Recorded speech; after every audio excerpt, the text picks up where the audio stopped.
말씀은 출애굽기 20장 1절부터 3절입니다. 출애굽기 20장 1절부터 3절.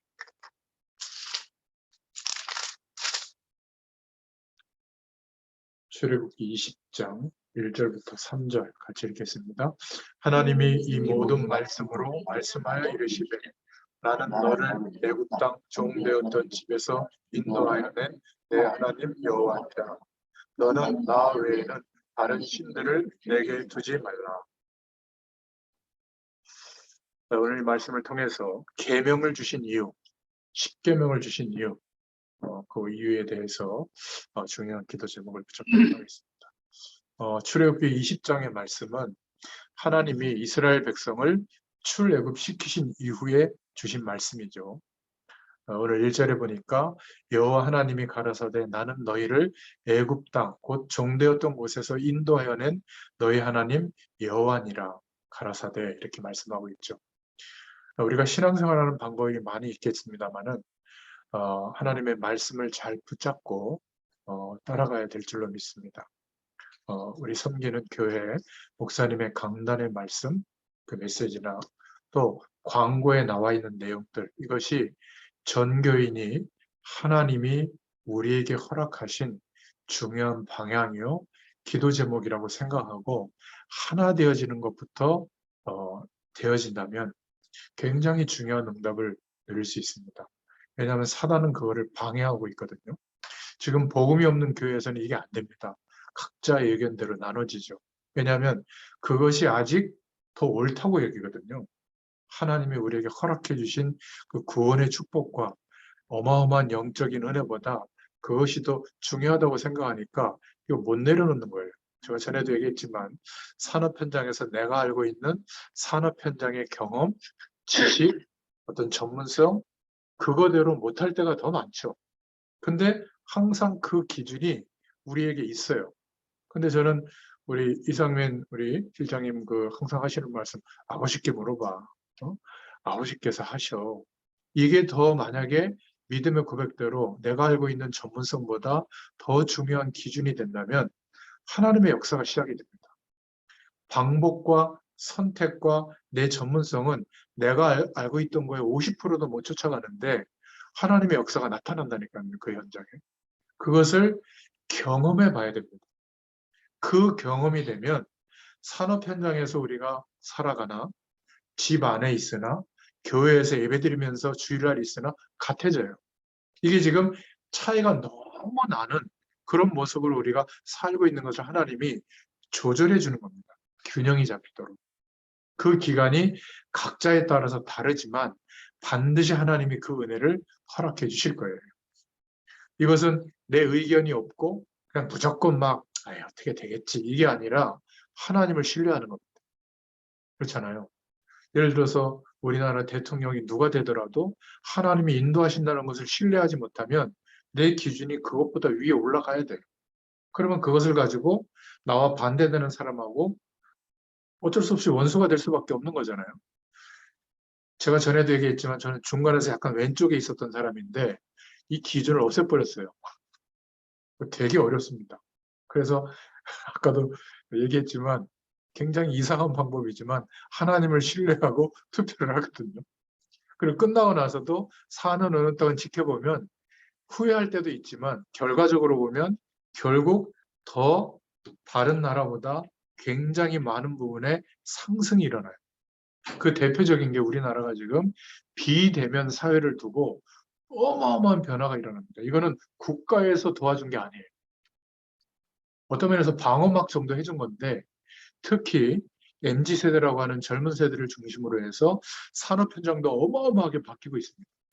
이것이 강대국들도 하지 못하는 일을 우리가 할 수 있도록 하나님께서 우리나라를 인도하고 계시다니까. 이걸 선교의 입장에서 복음의 입장에서 이렇게 들여다보면 굉장히 중요한 우리가 이렇게 마음이 막 쉽게 막 바뀌잖아요. 그게 이 세계복음화에 맞아요.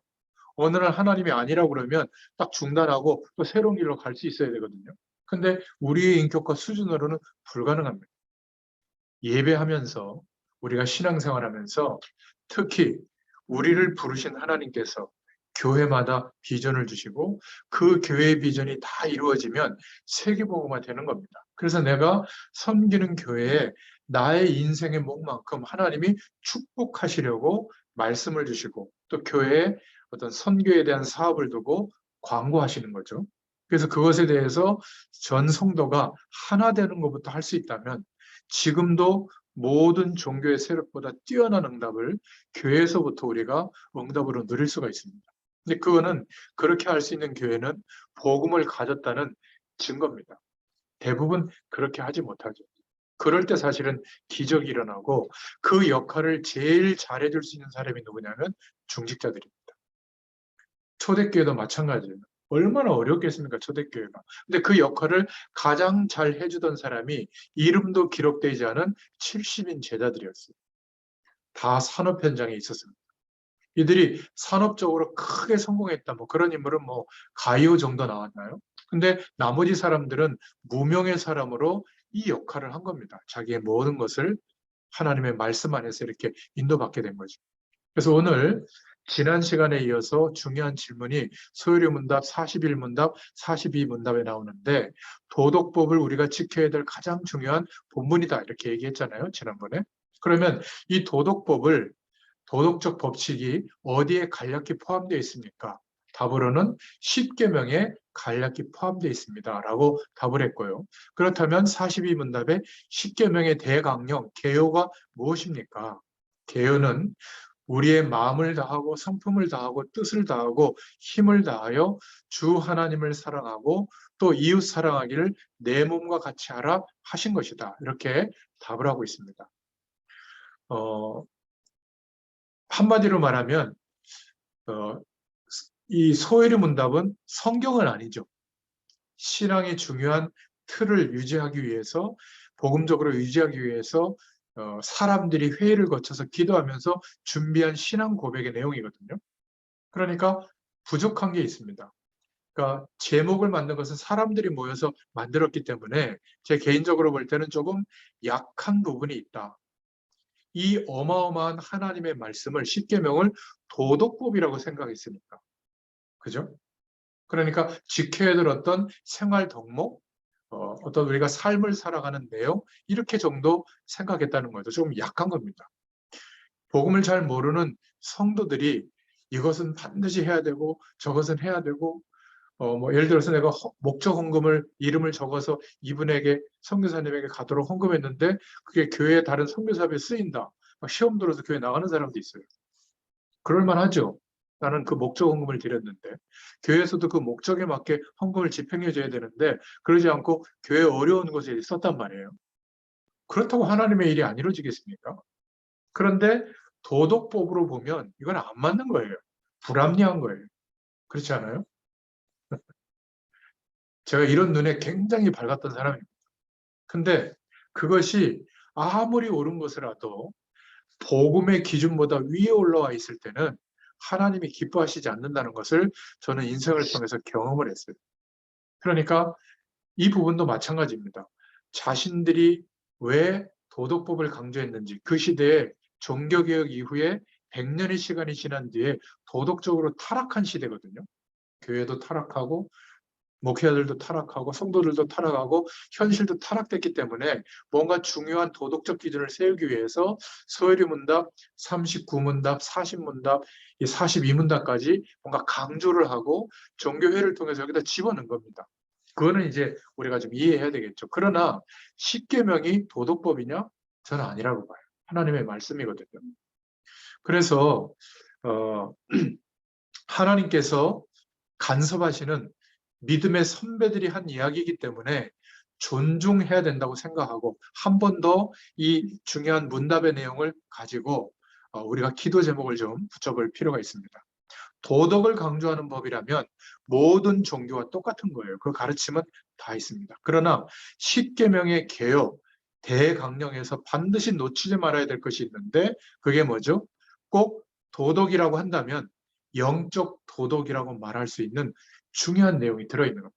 그 첫 번째가 영적인 원리인데 1계명에서 4계명까지 있고요. 물론 도덕적 원리도 들어있습니다.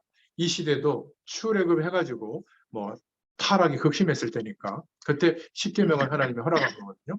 5계명에서 10계명까지는 도덕적 원리가 들어있습니다. 이것은 모든 종교가 같이 말하는 수준의 내용이죠. 그러나 그 어떤 종교도 말할 수 없는 그 답이 영적 원리 속에 나와 있습니다. 우리가 지켜야 할 계명이 10,000가지도 넘을 것인데 왜 10계명이 주어졌는가? 그것은 광야길을 가는 중에 분명하게 알아야 하기 때문에 하나님을 잘 섬길 수 있도록 간단하게 요약해서 하나님이 허락하신 거예요. 그리고 여기에는 개인적 어떤 원리, 우리 개인이 붙잡아야 될 방향, 답이 들어있습니다. 그렇다면 오늘 우리 마음에 오늘 말씀을 좀 품어야 되겠죠. 자, 첫 번째로 생각해 볼 것은 이 십계명에는 반드시 지켜야 되겠다고 도덕법에 명시한 십계명, 이 서열이 문답을 작성한 사람들이.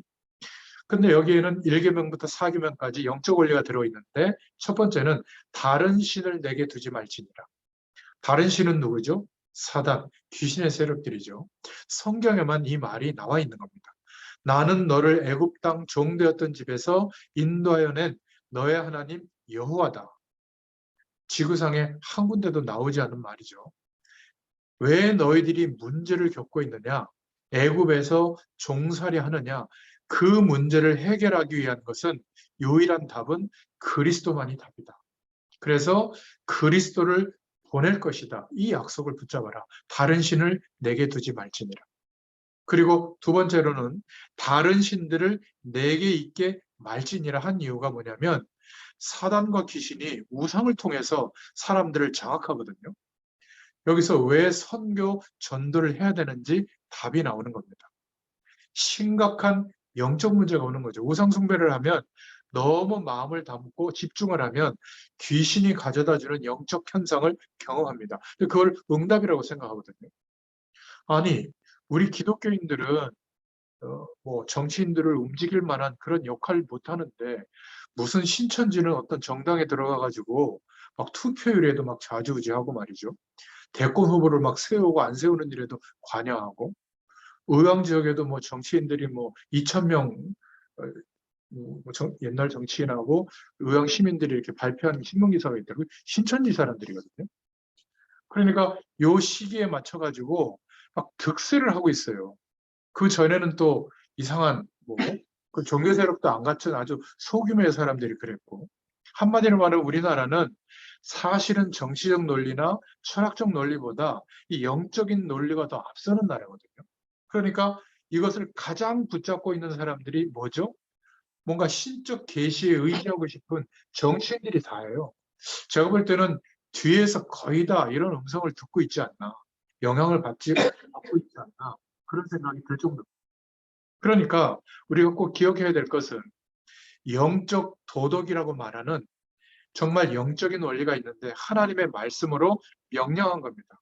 우상 섬기지 말라는 거예요. 다른 신을 내게 두지 말지니라. 그런데 중요한 것은 지식인들, 종교인들이 우상의 배경이 어떤 문제를 가져오는지 모르는 거예요. 여러분, 어마어마한 재앙이 들이닥칩니다. 국가에, 가정에. 이게 굉장히 심각한 거예요. 우습게 볼 일이 아닙니다. 저는 아무리 봐도 성경은 하나님의 말씀이라고 확신하는 것이 뭐냐면 경험을 해볼수록 알게 되는 겁니다. 불신자들이 전부 여기에 잡혀 있어요. 근데 이것을 사단은 교묘하게 하나님 없어도 살만한 세상이라고 이렇게 바꿔놓은 거예요.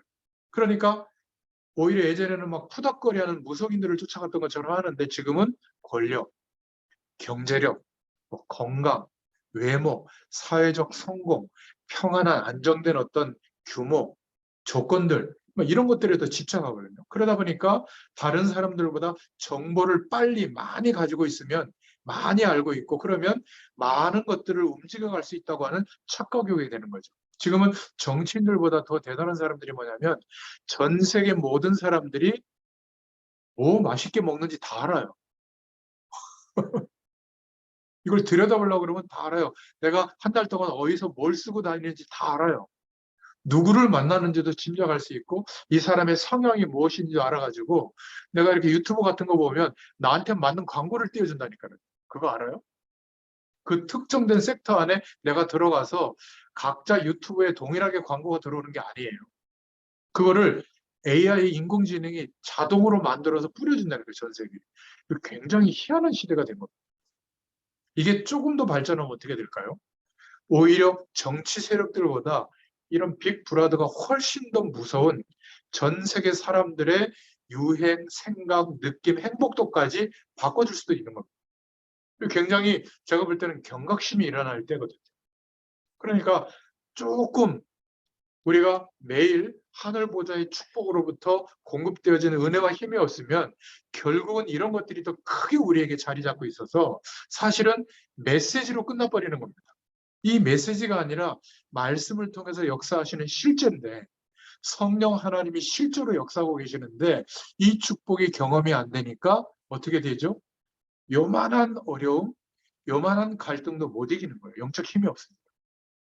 그러니까 아무리 거품 물고 세계복음화를 해도 내가 가정을 위해서 몇 년 일도 못해요. 희생을 못해요.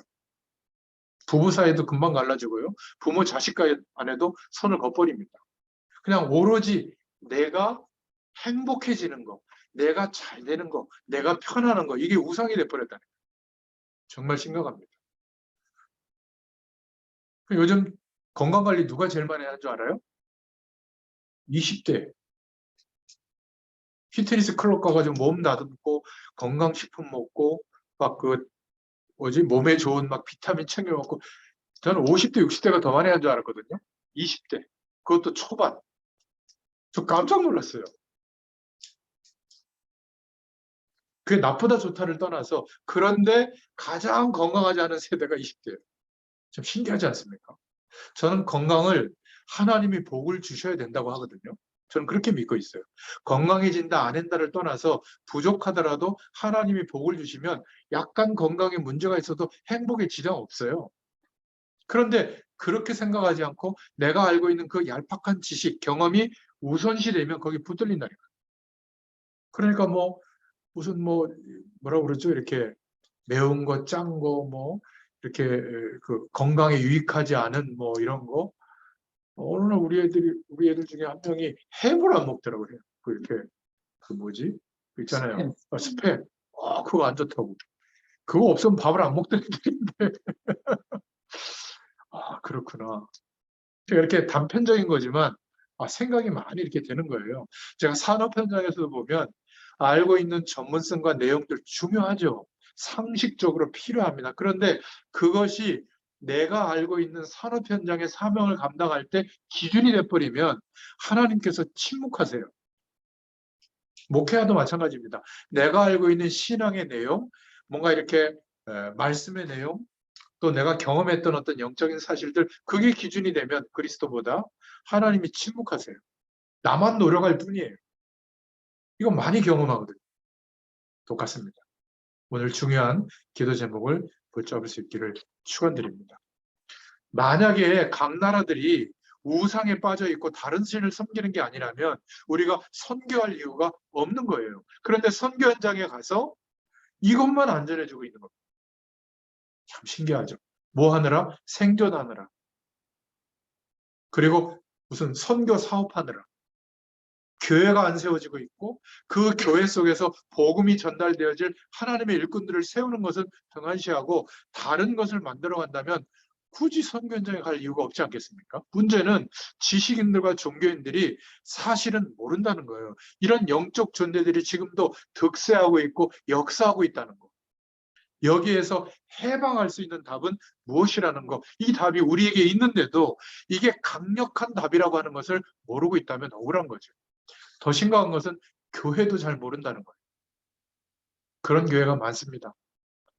그 증거, 예수 믿는 사람들의 숫자는 자꾸 줄고 있는데 다른 종교나 사이비 단체는 자꾸 늘고 있는 게 증거예요. 전도하면 할수록 어렵다고 느끼는 게 증거입니다. 그런데 간단하죠. 나와 성령의 역사하심이 함께하고 나타나면 말할 때는 이미 알고 있어요. 나와 관계된 사람들이. 그렇지 않겠습니까? 제가 만약에 지금 대기업 그룹 회장님보다 물질적으로 더 축복을 받아야만 복음 전할 수 있다면 저 이렇게 말씀 신부는 못할 거예요. 저는 여러 가지 면에서 상식 수준보다 못한 응답이 와 있는 게 많아요. 몇 가지는 그거보다 약간 넘지만. 그러나 저는 그것이 그렇게 크게 나를 장애가 되도록 하지 못한다는 것을 알고 있거든요. 24시간 제가 연약하기 때문에 그래서 하나님 바라보는 겁니다. 저 하나님이 역사해 주신다고 봐요. 그래서 지금까지 비교적 감사함으로 인도받고 있습니다. 근데 이것을 교회가 모르면 세상의 세속주의와 똑같이 들어와가지고 교회 교인의 숫자가 몇 명이 돼야만 자립이 되고 또 몇 명이 돼야만 선교할 수 있고 몇 명이 돼야만 목회자가 뭐 아쉬운 소리 하지 않고 살 수 있고 아니에요. 하나님 바라보면 되거든요. 어느 시점 어디나 똑같아요. 하나님의 능력은. 우리가 이 축복을 기대해야 될 줄로 믿습니다. 교회가 복음의 뿌리를 안 내리면 교회가 이 축복을 모르면 우상 숭배하는 것과 거의 비슷해요. 오히려 어떻게 보면 우상 숭배하는 것보다 못할 수 있어요. 말은 하나님이 하신다고 하는데 뒤에서는 본인들이 열심히 하거든요. 하나님이 하시는 것은 기대하지도 않고. 복음 없는 교회나 우상 숭배하는 절이나 좀 과격한 말이지만 같은 거예요. 절이 더 나을 수 있습니다. 왜냐하면 절에 가면 공기도 좋고 자연 속에서 소풍 온 느낌도 나는데 우리는 지하실 복음 제대로 전하지 않는 교회나 통일교나 다를 게 뭐가 있습니까? 차라리 통일교는 연합운동이라도 하죠. 하나로 힘을 모아가지고. 우리는 개교회마다 다 달라가지고 각자 도생하는데 너무 안타까운 거죠. 이 말은 IQ가 한 7, 80 이하 되는 사람은 못 알아듣는 말이에요. 복음 제대로 전하지 않는 단체, 우상 숭배하는 단체와 같다. 우리가 돌이켜보면 하루 동안에, 한 주일 동안에, 또 한 달 동안에, 지난 한 해 동안에 정말 내가 이 복음을 누군가에게 전해주기 위해서 기도하고 인도받고 있다면 하나님이 아마 기뻐할 겁니다. 교회에 다니면서도 우상 숭배하는 단체와 똑같이 방향을 간다면 영적 문제가 올 수밖에 없는 거예요. 성경에 보니까 이 문제가 말세가 가까울수록 굉장한 능력으로 속이면서 나타나고 있는 겁니다. 이게 더 큰 문제죠. 그래서 교회에 하나님께서 말씀하신 거예요. 여호와의 이름을 망령되이 일컫지 말라. 헛되이 불렀다는 말이거든요. 그래서 안식일을 거룩하게 지켜라. 이렇게 계명을 준 겁니다. 그것은 예배에 실패하지 말라는 뜻이죠. 오늘날 예배만 갖고도 사실은 모든 문제 앞에서 승리하고 해결될 수가 있어요. 강단 말씀만 가지고도 모든 문제 해결이 됩니다. 저는 매일 강단의 말씀을 통해서 그 은혜를 회복하고 있거든요.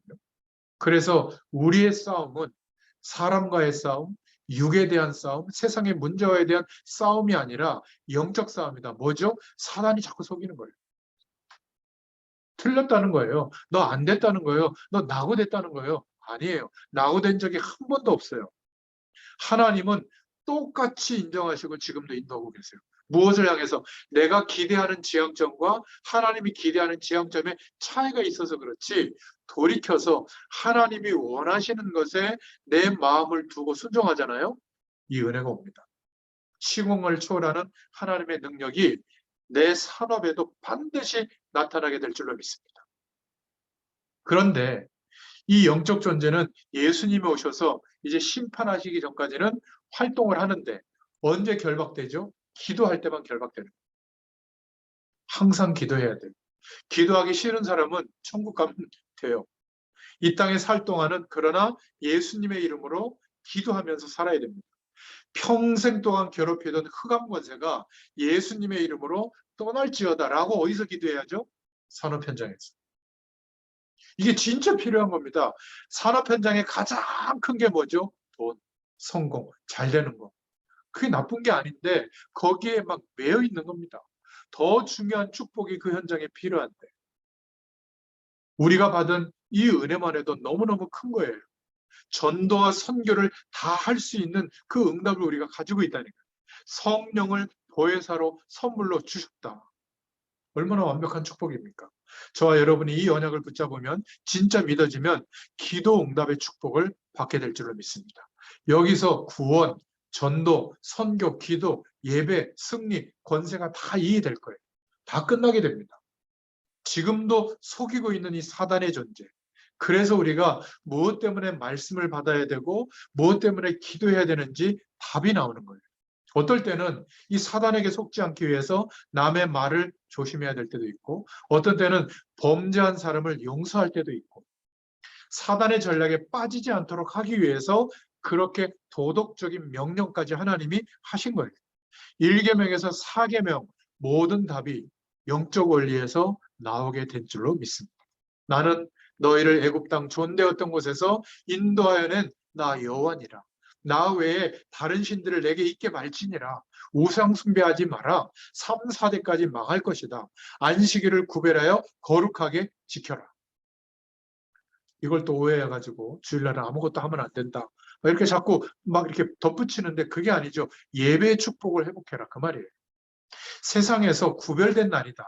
첫날보다 귀중한 날이 예배 드리는 날이다. 성전에 모여서 함께 예배하고 하나님께 영광 돌리는 그 시간이다. 세상 모임과 다르다는 말이죠. 그래서 구별되어졌다. 우리를 구별된 사람이라고 하잖아요. 성도, 성경, 성례전. 성전은 구별된 집이잖아요. 왜 우리가 받은 직분, 사명을 성직이라고 하죠? 세상의 직분과 다르니까 예배도 그렇게 해라. 그래서 안식일을 거룩하게 지켜라. 예배 성공하라는 말이 십계명의 계율의 핵심이에요. 자, 여기에는 두 번째로 도덕적 원리가 5계명부터 10계명까지 들어있습니다. 부모를 공경해라. 살인하지 마라. 간음하지 마라. 도적질하지 마라. 거짓말하지 마라. 탐욕을 품지 마라. 이것을 제대로 해석해야 되는 이유는 뭐냐면 광야길 가는 중에 이런 일이 벌어지니까 하지 말라는 거예요. 광야길이 어떤 길이죠? 메시아 오셔야 할 땅, 가나안 땅으로 가는 길이거든요. 세계복음화할 그 현장으로, 그 방향으로 갈 때 방해되니까 이런 도덕적 원리대로 살아라. 이런 것들은 하지 마라. 그게 5계명에서 10계명의 내용이에요. 하지 말라는 것을 굳이 할 이유는 없잖아요. 그러나 실수했다면, 도덕적 삶을 살지 못했다면 어떻게 하면 되죠? 하나님께 회개하고 돌이켜서 성령의 도우심을 구하면 이런 것들은 광야길 가는 중에 일어났는데 이길 수 있다. 그 내용이에요. 그런데 그때 얘기인 줄 알았는데 오늘 우리의 시대 21세기에도 똑같은 문제라는 거죠. 세계적 문제입니다. 그리고 우리 후대 문제로 다가오는 문제들이에요. 이 문제를 범하면 영적인 문제와 연결되는 겁니다. 진짜 부모를 공경하는가? 살인하지 않았는가? 예수님께서 물어보면 어떻게 대답하겠습니까? 미워하는 것도 살인이다. 마음의 음욕을 품는 자마다 이미 간음했다. 후대 문제들, 우리 자녀들을 볼 때 앞으로 시간이 가면 갈수록 이 뭐 성 같은 거 이런 것들이 상품화되고 요즘 뭐 이렇게 검색하다가 잘못 누르면 이상한 데 들어가요. 막 민망하겠더라고. 우리 애들도 그거만 이렇게 들어갈 거 아니에요. 그 들어가다가 한두 번, 두 번 더 클릭하면 막 이렇게 그 자극하는 그쪽으로 가게 돼 있거든요. AI가 이게 뭐죠? 그 이렇게 VR을 써가지고 가상공간에서 가장 발전한 산업이 성산업이라고 그래요. 인터넷이 가장 발전했을 원동력 중에 하나가 이 성을 상품화해서 그냥 빛의 속도로 뿌리다 보니까 이게 매개체가 돼가지고 확산됐다 이런 이론도 있더라고요.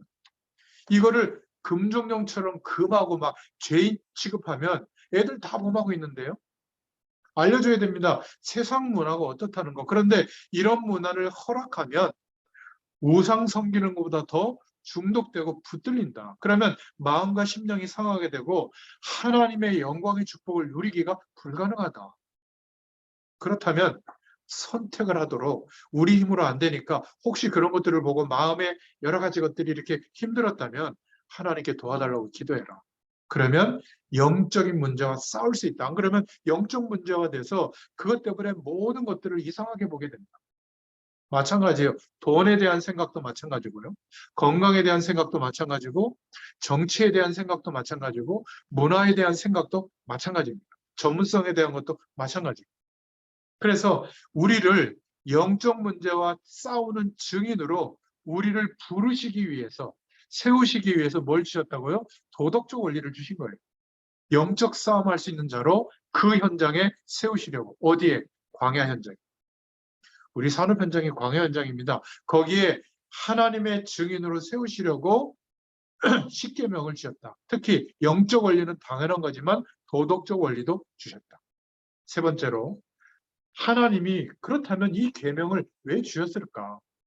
율법에 빠지지 말라고 준 것이 빠지라고 준 것이 아니라 이 계명만 아슬아슬하게 벗어나라고 하신 것이 아니라 결론적으로 뭐라고요?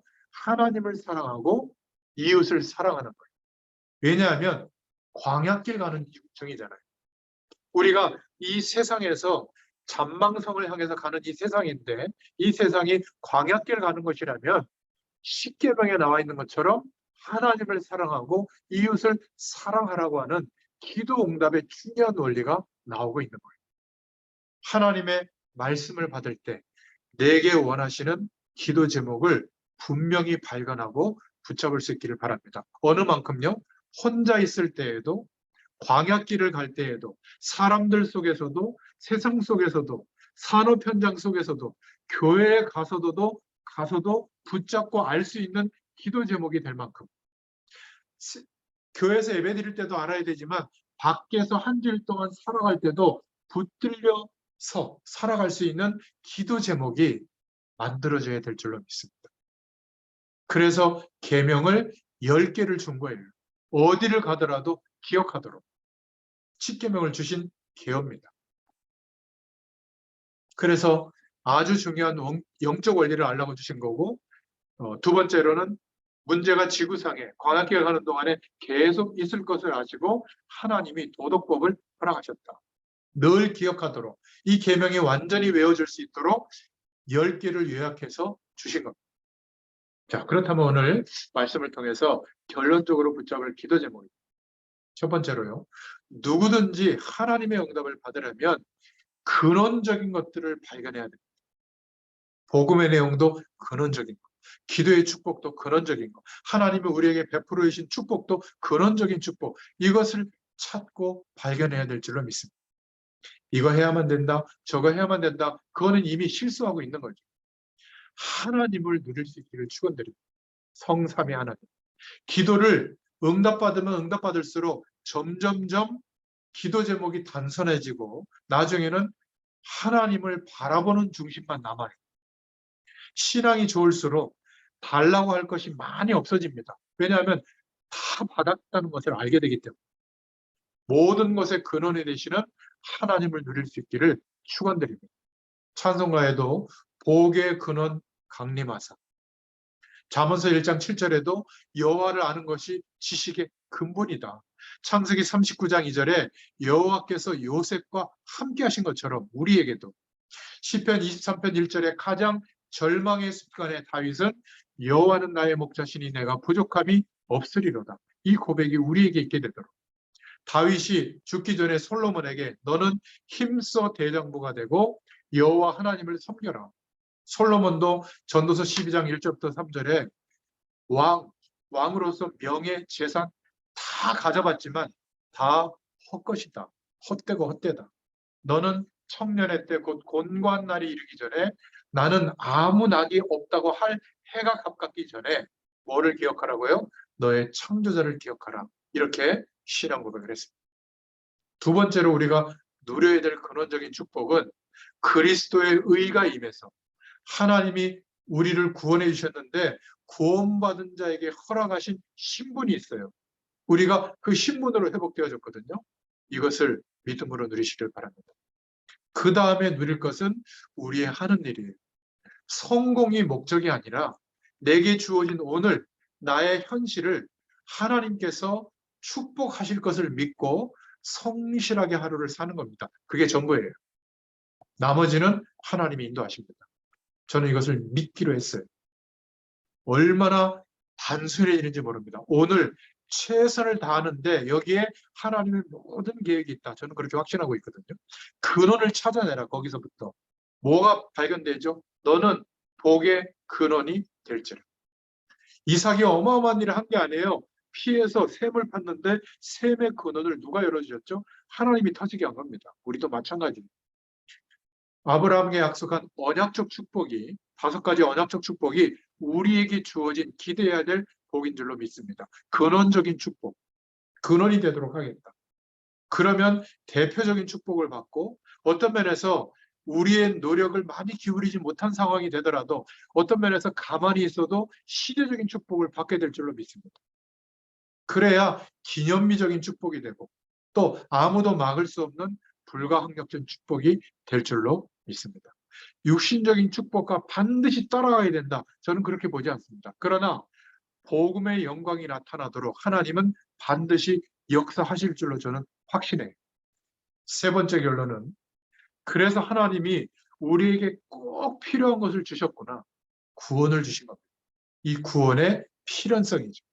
그렇다면 이 복음이 다른 사람에게도 반드시 필요한데 우리 말고 전해줄 사람이 없다면 어떻게 해야 되겠어요? 절대적으로 이 구원이 전달되도록 우리에게 증거 주시겠구나. 그러면 많은 일들이 일어날 것인데 당연히 하나님이시는 응답을 받게 돼 있죠. 이게 보이기 시작하면 모든 일에도 이런 영적인 축복이 있다는 것을 알게 됩니다. 심지어 어떤 사람은 놀아도 이 축복의 배경 속에서 놀고요. 별 가치 없는 사람은 대단히 열심히 놀고 해외여행 다니는데 이 축복과 관계없이 노는 겁니다. 그러니까 안타까운 것이죠. 사업도 이 당연성으로 하는 사람들이 돼야 될 줄로 믿습니다. 이때부터 결론적으로 하나님이 주시는, 내가 억지로 만들어내는 게 아니라 이 축복을 내가 누리고 있다 보면 자연적으로 만들어지는 하나님이 허락하시는 기도 제목이 만들어지게 될 줄로 믿습니다. 뜻이 하늘에서 이룬 것 같이 땅에서도 이루어지도록 역사하십니다. 자, 그러면 이때부터 아마 여러분들이 산업 현장에서도 간증하시게 될 거예요. 되어지는 단계가 옵니다. 여러분, 돈도 있어야 셀 수 있잖아요. 돈도 없는데 세고 있으면 저 기뽕져죠. 하나님의 보좌의 축복이, 성삼위 하나님의 축복이 믿어지고 누려지는 이 축복을 받으면 응답이 오게 돼 있어요. 응답이 오면 기도 제목이 나에게 분명해집니다. 그러면 기도하지 말라고 해도 되어져요. 그게 신앙생활인 줄로 믿습니다. 저는 이게 메시지이기도 하지만 저의 간증이기도 합니다. 산업 현장에도 이 간증을 할 수 있는 하나님의 일꾼으로 저희들을 불러주셨는데 여러분들의 현장에 하나님께서 반드시 이 축복의 증인으로 세워주실 줄로 믿습니다. 기도하겠습니다. 하나님 참 감사합니다. 십계명을 통하여 하나님의 음성 듣게 하심을 감사합니다. 도덕적 완성도를 높이는 것에 머물러 있는 것이 아니라 이 속에는 영적인 원리가 들어있고 또 광야길 가는 동안에 반드시 일어날 문제들 앞에서 하나님의 도우심을 구할 때 도덕적 삶도 회복되어지도록 하나님께서 말씀해 주신 줄로 믿습니다. 이 모든 축복들이 우리 개인에게 실제가 되도록 하나님의 말씀을 붙잡고 성삼위 하나님의 배경을 기대하며 누리는 그 시간, 그 축복으로도 충분한 은혜가 우리의 매일매일을 하나님 응답으로 역사해 주시고 그 축복의 증인으로서는 저희들 되게 하여 주시옵소서. 예수님의 이름으로 감사하며 기도드렸습니다. 네. 감사합니다.